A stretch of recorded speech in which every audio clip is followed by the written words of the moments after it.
Hey, I'm Joe, and I was diagnosed with diabetes about 15 years ago.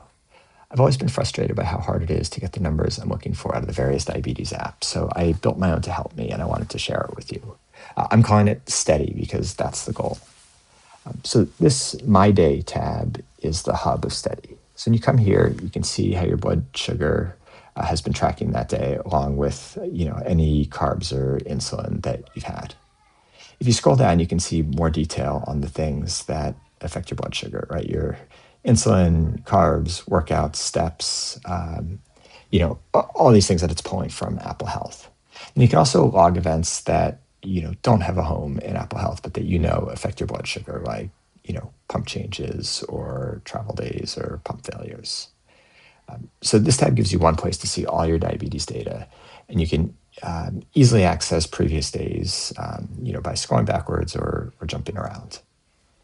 What I really like about the app is how it helps me see how I'm doing at a glance, and then dive deeper into the why. So for the how I'm doing, I really like this day rank feature here at the top. So for each day, it looks at three key metrics: the average blood sugar, the time in range, and the coefficient of variance. It then ranks each of them against my last 100 days and combines them into a single metric. So I can see that, today is my fourth best day out of my last 100 days. Actually, we're looking at August 3rd. So August 3rd is my fourth best out of the last 100, driven by, really good time in range, and like pretty good average blood sugar and coefficient of variance.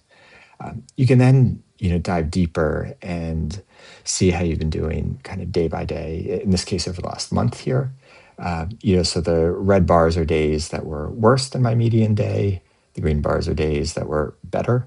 And again, I just love having this single metric that I'm managing to each day rather than trying to keep a bunch of different metrics in my head every time I think about this. Then I've also got the more traditional metrics here, your time in range, GMI, coefficient of variance, as well as your AGP here, which shows how your blood sugars trend, over the course of a typical day. Scrolling down, you can also see those same three core metrics shown, on a week by week basis for the last 60 days. And I found that this weekly view is often sort of the right level of granularity to see trends. The other thing that I really like are the badges and streaks, like longest consecutive time in range. I've also got these monthly goals set up here. So this resets at the start of each month and then sets the goal to get 5 days where you don't go out of range, or 30 meals where you don't go out of range for a few hours afterwards. And then there's a bunch more below. Badges are funny. I've found them addictive and kind of fun. You can decide whether they work for you or not. Then if you want to dive deeper into, why your results are where they are, you can come over to this events tab. And what this does is creates a new event for each meal, each high blood sugar event, each low blood sugar event, each workout.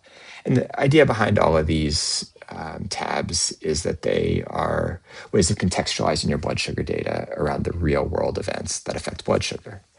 So for meals, each time there's a carb entry, it'll surface the number of carbs, the amount of insulin that you took, when you took the insulin relative to the carbs, and then it'll show and tell the story of how your blood sugar moved after the meal.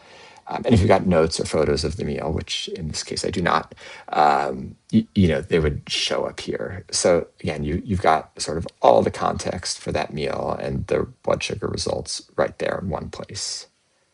In addition to tracking individual meals or high or low blood sugars, you can also come to the summary section and see, meal by meal, in this case over the last 90 days, like what percent of my meals did I stay in range afterwards? What percent did I go high? Did I go low?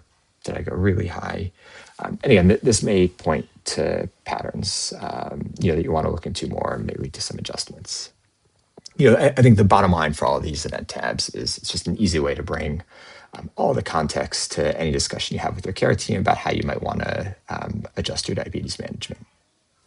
Then there is also a report that gets generated each week that you can share with your care team. I'll say it's pretty rough at this point. I'm still working on it, and definitely welcome any suggestions or feedback on what you would want to see there. So, like I said at the beginning, I found this app really helpful for me, and so I'm excited to share it to see if others find it useful as well. If you use it, I'd love to hear any feedback that you've got.